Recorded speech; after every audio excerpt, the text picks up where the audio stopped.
magnifique toi. J'attends un petit peu que tu arrives. Bah oui, parce que comme c'est un live 365, je fais pas un événement à chaque fois. Tu l'as remarqué, j'arrive quand j'ai envie d'arriver.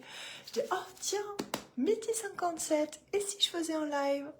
Voilà, donc tu vois, je t'attends, j'en profite, je mets mes mitaines parce que, en fait, tu sais, j'ai allumé le chauffage depuis ce matin. Et là, j'ai les doigts gelés. Je dis, mais pourquoi? Pourquoi j'ai tellement froid? Et puis, du coup, je vais aller chercher mes mitaines et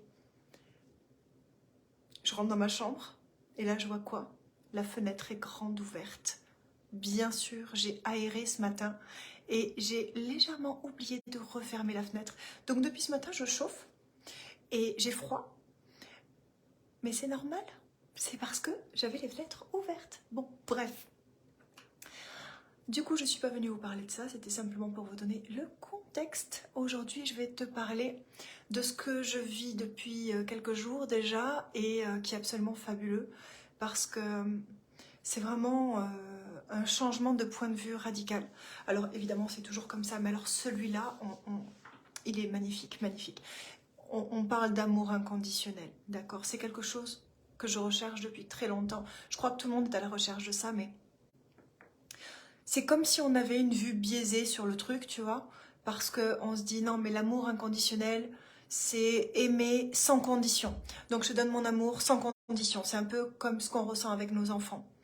Et c'est vrai que nos enfants, on les aime, enfin en tout cas, moi mon enfant, je l'aime sans aucune condition. C'est pas, il va faire une mauvaise chose, je vais pas arrêter de l'aimer. Puis d'ailleurs, c'est quoi une mauvaise chose? Il va faire quelque chose qui est pas en accord avec mes valeurs, je vais pas arrêter de l'aimer. Ou, enfin, il y a pas une raison qui va faire que je vais arrêter de l'aimer. Je l'aime quoi qu'il arrive. Mais il y a des moments où tu sais, c'est comme si tu étais un peu déçu par moment. Tu sais, je te raconte, ce week-end, on était à table avec des membres de ma famille et il a voulu raconter une blague. Et en fait, il a raconté une blague, mais j'étais tellement choquée parce que il a dit un gros mot, mais vraiment un énorme gros mot. Et j'étais, tu sais, le souffle coupé. Mon enfant, mon bébé chéri, il a des mots comme ça qui peuvent sortir de sa bouche. Ah. Et puis, tu sais, ça m'a crispée. Voilà, c'est ça. Et là, si tu veux, bah, j'aime toujours mon enfant à ce moment-là, c'est évident. Mais il y a comme du jugement et oui, voilà, de la crispation, de la frustration, du rejet, tu sais, il y a de la réaction.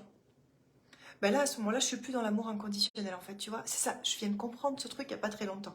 C'est-à-dire qu'il y a l'amour qui est comme une implantation de ce que l'on est censé ressentir pour les gens avec qui on s'attache, etc. Et puis, il y a l'amour inconditionnel qui est en dehors de tout jugement. Et j'ai découvert ça, l'amour inconditionnel, il y a vraiment pas longtemps, d'accord? C'est-à-dire que j'étais en quête de ce truc, je comprenais pas, et j'ai compris il y a pas longtemps, et je l'ai compris, ça m'a tellement transpercé, transcendé, ça m'a traversé, et là, je sais pas si je serai toujours capable d'en faire preuve, je l'espère, mais en tout cas, j'ai vraiment plus qu'une vision, c'est une perception de ce que c'est que ce truc-là. C'est-à-dire que tu vois, quand je suis en face de mon enfant qui vient de dire un énorme gros mot qui m'a choquée, je suis plus dans l'amour inconditionnel, je suis dans l'amour. L'amour filial, l'amour maternel. C'est-à-dire, je t'aime en dépit d'eux.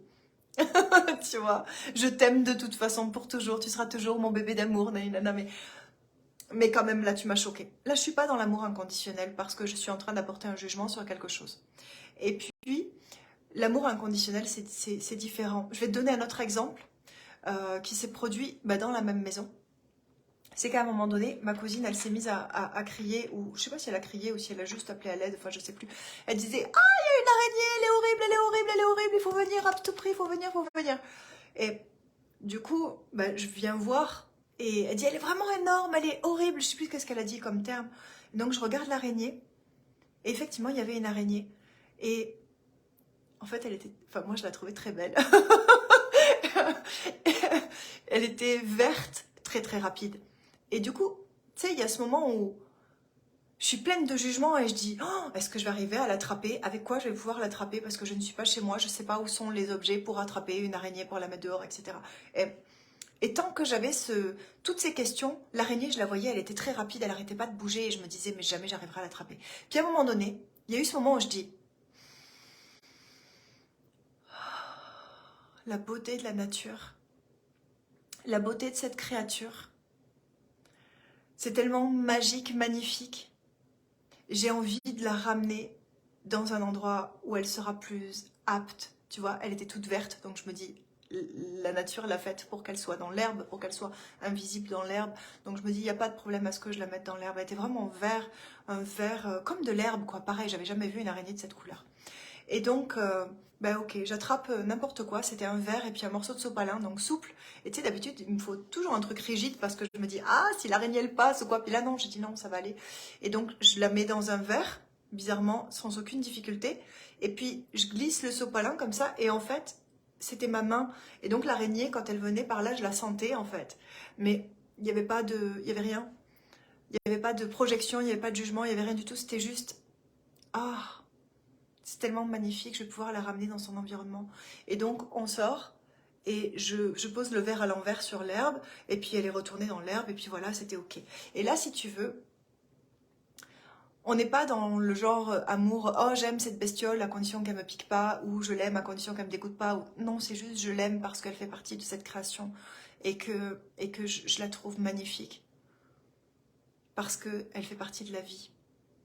Et pour aller un peu plus loin, donc c'est pas pour ça que je l'ai découvert, c'est pour aller un peu plus loin, il y a une personne avec qui j'ai pu discuter, une personne qu'on m'a appris à détester, une personne qu'on m'a appris à juger, parce que c'est une personne qui avait fait vraiment des choses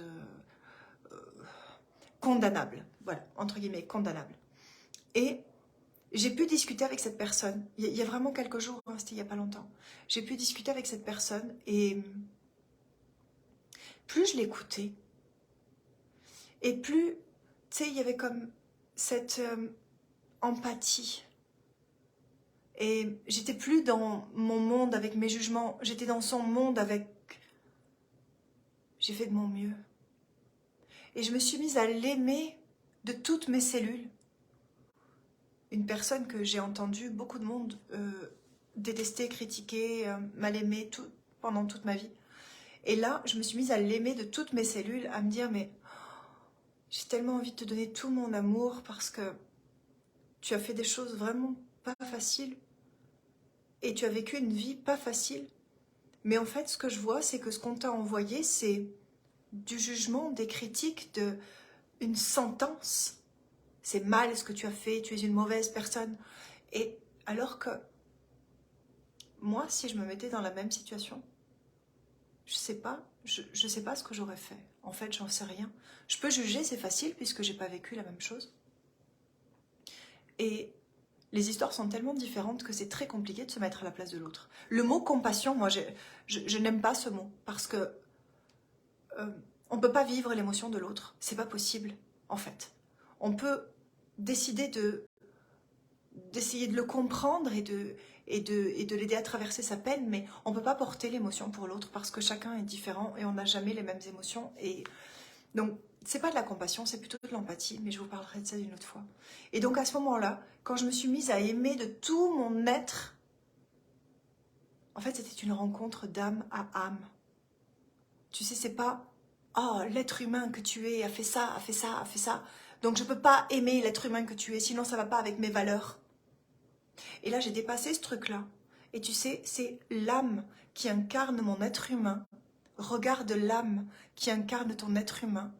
Et quand je regarde ce que tu as fait, je ne peux avoir que de l'admiration pour toi parce que c'est tellement difficile de prendre des décisions dans des moments compliqués. Et c'est tellement facile de juger ses décisions quand on n'a jamais vécu la même chose. Et là, j'ai vraiment touché quelque chose qui était de l'ordre inconditionnel et qui m'a permis de réparer, peut-être pas réparer, mais d'alléger, voilà c'est ça, d'alléger des blessures qui étaient en moi. Des blessures d'abandon, de rejet, des blessures de trahison et puis aussi des blessures vraiment liées à la culpabilité parce que il y avait des endroits de moi que je n'arrivais plus à regarder sans dégoût. C'était de la culpabilité à très haut niveau, tu vois. Et quand j'ai pu aimer l'autre d'âme à âme, j'ai pu aussi aller aimer ce côté de mon être humain, de ma petite humaine là, qui a fait des choses du mieux qu'elle pouvait, mais avec le recul, on aurait pu mieux faire. Mais je suis allée regarder ça et j'ai remis de l'amour là. Mais vraiment beaucoup d'amour. Je pensais même pas que c'était possible de remettre autant d'amour sur soi. Et tu sais, ce moment où ça m'a transcendée vraiment, où j'ai compris que toutes ces années, j'étais pas en train de souffrir d'une blessure, j'étais en train de souffrir du fait que je ne m'aimais pas.